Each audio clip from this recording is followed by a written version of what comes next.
పెళ్ళైనా పండగైనా వేడుక ఏదైనా పట్టుచీరల ప్రత్యేక వేదిక వారాహి సిల్క్స్. ప్రపంచాన్ని మరోసారి అతలాకుతలం చేస్తుంది. కరోనా అంత విలయం సృష్టించినా ఇంకా చైనా మారలేదు. మళ్ళీ ప్రపంచానికి అలాంటి వైరస్నే అంటించింది. ప్రస్తుతం డ్రాగన్ కంట్రీలో విలయతాండవం సృష్టిస్తున్న హెచ్ఎంపీవీ మహమ్మారి వైరస్ ఇండియాలోకి ఎంట్రీ ఇచ్చింది. బెంగళూరులో తొలి కేసు నమోదైంది. 8 నెలల చిన్నారికి హెచ్ఎంపీవీ వైరస్ సోకినట్టుగా తెలుస్తోంది. బెంగళూరులోని బాప్టిస్ట్ హాస్పిటల్లో ఈ కేసు నమోదైంది. ఇక దీనిపైన కర్ణాటక ఆరోగ్య మంత్రిత్వ శాఖ రియాక్ట్ అయింది. రాష్ట్రంలోని ల్యాబ్లో ఈ పరీక్ష నిర్వహించలేదని చెప్పుకువచ్చింది. ఆ రిపోర్టు ఓ ప్రైవేట్ ఆసుపత్రి నుంచి వచ్చింది. దానిపై తమకు ఎలాంటి అనుమానాలు లేవని పేర్కొంది.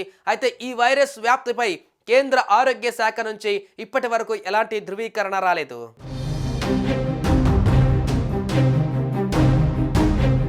అయితే ప్రజలు మాత్రం కరోనా చేసిన గాయాన్ని మర్చిపోవడం లేదు.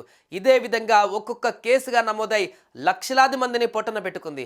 ఎంతో మందిని నిరాశ్రయాలను చేసింది మహమ్మారి. ఇప్పుడు చైనాలో పుట్టిన ఈ కొత్త వైరస్ వల్ల కూడా అలాంటి పరిస్థితులే తలెత్తుతాయా అనే సందేహం ప్రజల్లో మొదలైంది. మరోవైపు ఈ వైరస్ వ్యాప్తి కాకుండా ఉండాలంటే కార్పొరేట్ కంపెనీలు ఇప్పటి నుంచే వర్క్ ఫ్రమ్ హోమ్ ఇస్తే మంచిదని కూడా చర్చించుకుంటున్నారు.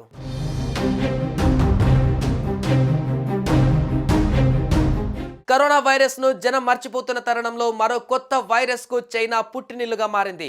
Human metapneumovirus. అక్కడ వందలాది మందిని ఆసుపత్రి పాలు చేస్తున్న దృశ్యాలు ఇప్పటికే సోషల్ మీడియాలో వైరల్ అవుతున్నాయి. ఈ వైరస్తో ముప్పేమీ లేదని చైనా చెబుతున్నప్పటికీ వాస్తవ పరిస్థితులు కానరావడం లేదని వార్తలు వస్తున్నాయి. గతంలో జరిగిన పొరపాట్లతో ఎంతో మంది ప్రాణాలు గాలిలో కలిసిపోయాయి. అలా జరగకుండా కేంద్ర ప్రభుత్వం ఈసారి ముందుగానే అప్రమత్తమైంది. రాష్ట్ర ప్రభుత్వాలను అలర్ట్ చేసింది. ఇందులో భాగంగా తెలంగాణ ప్రభుత్వం కొత్త వైరస్ పైన అప్రమత్తంగా వ్యవహరించాలని వైద్యారోగ్య శాఖ అధికారులకు ఆదేశాలు జారీ చేసింది. నిబంధనలు పాటించాలని ఉత్తర్వుల్లో పేర్కొంది. దీంతో వైద్య ఆరోగ్య శాఖ అధికారులు చర్యలు చేపడుతున్నారు.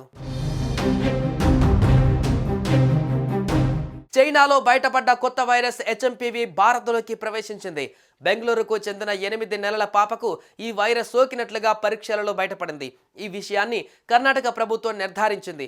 ఓ ప్రైవేట్ ల్యాబ్లో నిర్వహించిన వైద్య పరీక్షలలో పాపకు వైరస్ సోకినట్లుగా తేలిందని ప్రకటించింది. దీంతో ఇప్పటి వరకు చైనా, జపాన్లకే పరిమితమైన ఈ కొత్త వైరస్ బెంగళూరు చిన్నారికి సోకడం పైన ఆందోళన వ్యక్తమవుతోంది.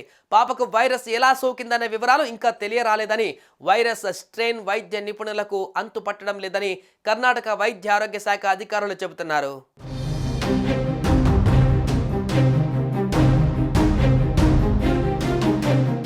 సుమన్ టీవీలో మీ పర్సనల్ అండ్ బిజినెస్ ప్రమోషన్స్ కోసం కింది నెంబర్కి కాంటాక్ట్ చేయండి.